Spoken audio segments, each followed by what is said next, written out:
উপস্থিত আজকে এই সদস্য নবায়ন সংগ্রহের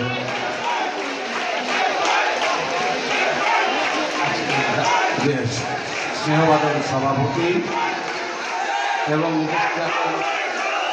ঢাকা মহানগরী উত্তরের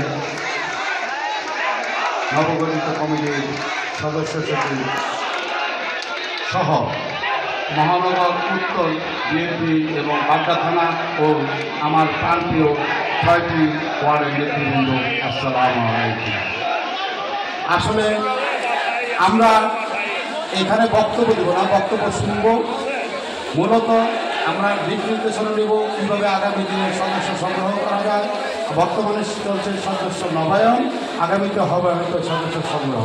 আমাদেরকে দিক নির্দেশনা দেবেন মহানগরী কমিটি কীভাবে আমরা সদস্য হব।